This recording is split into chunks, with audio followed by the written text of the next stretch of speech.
Do you think there should be a federal ban on abortion? Yes, I think there shouldn't be abortion. That's murder, plain and simple. So are you for a federal ban on abortion? I am, absolutely. What about if there's incest? What about if the life of the mother's endangered? That is a very, very tough question. I do understand that a lot of people are asking the same thing, but I do believe, first of all, that there are good Christian adoption centers here in America, and if the mother's life is at risk, and even if the baby's is or isn't, that's not up to us to choose. That's up to God. Look at this. Des Moines Register. Iowa stops paying for rape victims, morning after pills, and abortions. This is an actual headline from an actual American state that has actual American women living in it. I also think we have to win the trust back of the American people. And one of the ways to do that is to be the truly pro-family party. I think we are. We've got to carry that message forward and actually enact some public policy to that effect. Is birth control part of that policy, empowering women to be able to make those decisions before they get pregnant? Look, obviously people need to be able to make those decisions. I don't think that I know any Republican, at least not a Republican with a brain, that's trying to take those rights away from people. But I think it goes deeper than that. I mean, I could provide a list for you if you wanted. Well, okay. Not anybody I talk to, Jake. What's up, everybody? Major Retired Richard Ojeda here. Senator J.D. Vance joined Jake Tapper on CNN State of the Union on Sunday and wound up getting called out for his blatant attempts of misrepresenting his party's stance on abortion. Vance made the claim that the Republicans that he knows don't want to limit birth control rights for women. I think the more important question is, I talk to a lot of people, a lot of young families who want to have babies. They can't afford mortgages. Yeah. They're terrified about health care expenses. We've got to answer those questions for people. We've got to have a role to play because, look, we have a real problem in this country. Not enough American families that want to have children are able to do it. That's how you destroy a nation. J.D. Vance is oblivious to the fact that this trust he nonchalantly talks about is lost. Roe v. Wade was the law of the land. The ruling saved women who sought to end their pregnancy. The religious right has wanted to criminalize the procedure and have unleashed countless attacks over the years on already distraught women. And abortion is not an easy decision. We're not bad people. We love God. We don't want abortion. We don't want murder.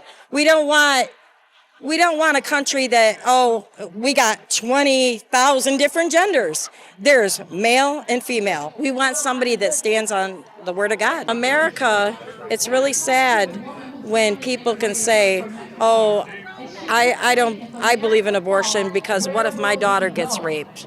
Well, there's less than 1% of the whole entire world that gets raped and gets pregnant. And nowadays, they're 12, 13, 14, 15 because they're dating a 17, 18, 19-year-old man, and they get him pregnant, and then they call that rape. But the real rape, somebody that's beaten and tortured and raped, every woman that I know that's ever been raped and heard of on TV, they kept their baby. I mean, for me, there's no word or excuse for so there's no exception for abortion. Let it be 2 weeks, let it be 32 months. So incest or rape or incest? Rape or incest, no. Anyone who was seeking an abortion was protected under the Constitution when Roe v. Wade went into effect. Women did not have to seek out unsafe and unsanitary conditions for reproductive health care. Roe v. Wade was a victory for women's rights. When conservatives got the opportunity to overturn it, they didn't hesitate. The Supreme Court changed dramatically when Donald Trump appointed 3 conservative-leaning judges. These are the same judges that said that Roe v. Wade was the law of the land and that they wouldn't change that.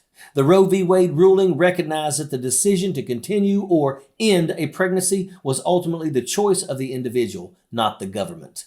Republicans have been trying to overturn the decision ever since. They have proven time and time again that they want to regulate a woman's body and take away the right to choose. So when J.D. Vance talks about winning the trust of the American people back, it's completely laughable. The American people deserve better than two-bit shysters like J.D. Vance. The overturning of Roe v. Wade is just the beginning for right-wing extremists. Some are even suggesting limiting birth control measures now. Just last year, House Democrats approved the right to Contraception Act. This was intended to codify the right to birth control nationwide. 195 Republicans voted against it.